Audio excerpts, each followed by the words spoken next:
Message de Monseigneur Philippe Christori en ce vendredi 22 octobre 2021. Ce prochain dimanche, j'aurai la joie d'installer le Père Adolphe comme nouveau curé de la paroisse Saint-Étienne en Drouais, à Dreux, achevant ainsi la tournée de 9 paroisses qui accueillent un nouveau pasteur en cette rentrée. J'ai goûté la joie des communautés locales qui ont pris soin d'être rassemblées en préparant une belle liturgie, en donnant aux enfants et aux jeunes leur place pour le service de l'autel et pour la musique, en embellissant l'église, en invitant les élus des communes alentours. Si certains fidèles m'ont partagé leur émotion de voir partir leurs prêtres, ils accueillent volontiers le nouvel envoyé comme un appel de Dieu à continuer le chemin sous sa houlette. Ainsi se déploie la joie de l'Évangile dont parle le pape François. Certes, les vicissitudes demeurent et nous sommes toujours bouleversés d'avoir appris l'ampleur et la gravité des crimes de clercs et de laïcs au sein de nos institutions.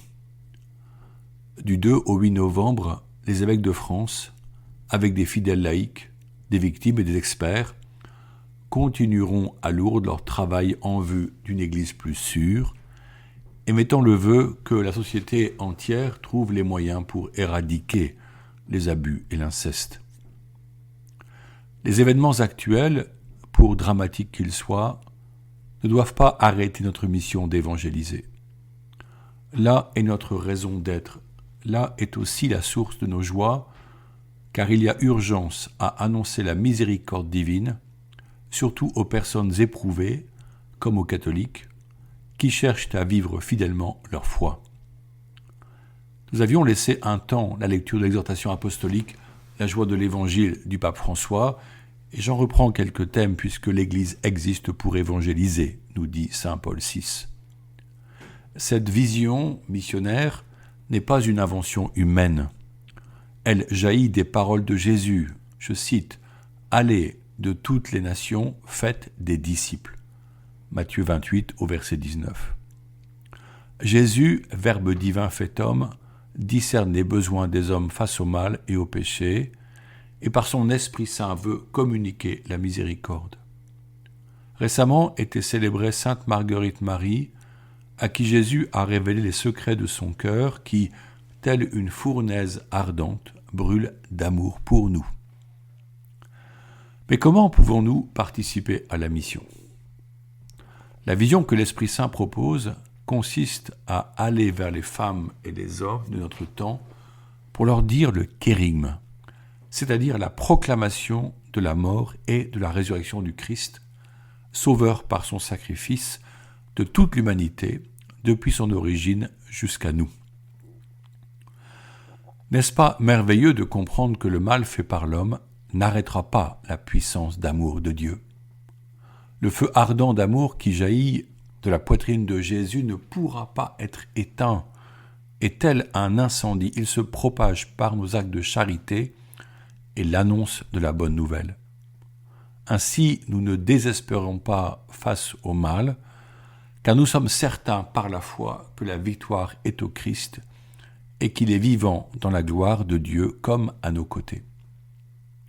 Est-ce si facile de demeurer dans la foi ? Certes, notre propre expérience passe par des doutes. Heureusement, la parole nous encourage, je la cite. « Ne crains pas, je suis avec toi. Ne sois pas troublé, je suis ton Dieu. Je t'affermis, oui je t'aide, je te soutiens de ma main victorieuse. » Isaïe 41 au verset 10. La certitude de la présence de Dieu étonne les non-croyants. Une telle foi interroge la raison, mais ne saurait être remise en cause. Tant d'hommes et de femmes, les apôtres, les saints et le peuple des croyants témoignent du soutien de Dieu, de son action et de la force de sa parole. Le kérigme est donc le cœur de l'action évangélisatrice, même s'il apparaît comme une folie à proclamer. La découverte de la foi conduit alors à vivre de la grâce pour aimer sans mesure Dieu et notre prochain. Être chrétien implique de vivre selon Les enseignements de Jésus est d'accueillir pleinement ce qu'il est et ce qu'il a vécu jusqu'à laver les pieds de nos frères et sœurs comme une expression ultime de la charité. Dans la joie de l'Évangile, le pape François dit que notre charité doit agir pour la promotion de l'homme, par exemple dans l'éducation. N'est-ce pas cela que nos équipes s'emploient à faire dans nos écoles catholiques? Promouvoir tout l'homme dans ses dimensions spirituelles, psychologiques, intellectuelles et physiques pour conduire jeunes gens et jeunes filles à devenir adultes dans la lumière de l'Esprit Saint. Voilà le but. Dans toute action pastorale comme dans notre vie personnelle, la foi amène à désirer, chercher et avoir à cœur le bien des autres. Evangelii Gaudium 178. Le pape ajoute qu'il existe, je le cite, un lien indissoluble entre l'accueil de l'annonce salvifique et un amour fraternel effectif. On peut affirmer que le message ne pourra pas être annoncé et reçu s'il n'est pas précédé ou accompagné par un amour vrai. Le pape désire réveiller en nous, je le cite, l'émerveillement, la fascination, l'enthousiasme de vivre l'Évangile, de la fraternité et de la justice. Fin de citation. Souvent, Jésus prévient que nous serons jugés à la mesure de nos œuvres. Néanmoins, nous ne cherchons pas à capitaliser les bons points, mais à vivre la logique de l'amour gratuit et sans retour qui, même si cela nécessite de grands efforts, apporte la joie vraie, intérieure, presque une jubilation, lorsque le frère aimé vous partage en retour son bonheur de recevoir le Christ dans sa vie. Nous avons créé la diaconie diocésaine. Or, elle ne cherche pas l'efficacité pratique par des actes réalisés pour les pauvres, mais elle encourage l'amour échangé dans la joie en faisant avec les pauvres. Oui, nous sommes invités par le Christ à sortir de soi pour découvrir chez les autres la valeur merveilleuse de leur personnalité, oser la rencontre pour créer des relations et susciter de la richesse spirituelle.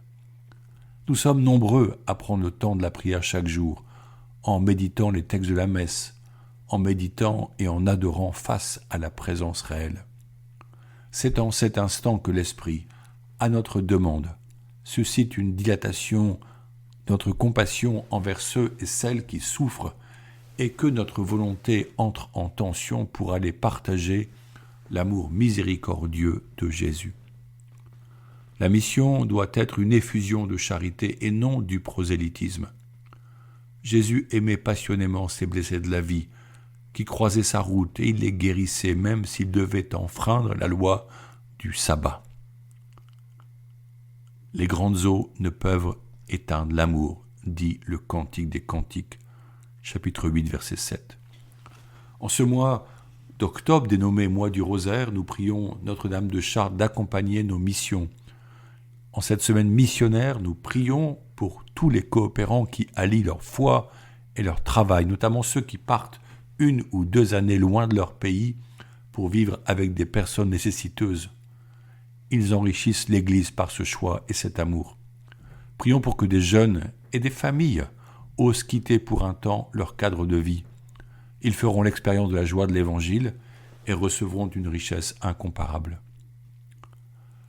Que notre prière maintenant monte vers le Seigneur avec les mots de sainte Teresa de Calcutta. Doux Jésus, aide-nous à répandre ton odeur où que nous allions. Inonde nos âmes de ton esprit et de ta vie. Transperce toute notre existence et fais la tienne complètement. Que toute notre vie ne soit plus qu'un reflet de ta lumière. Et sois en nous de manière à ce que chaque âme que nous rencontrons puisse sentir ta présence dans notre âme. Fais-leur lever les yeux pour ne plus voir en nous, mais seulement toi. Amen.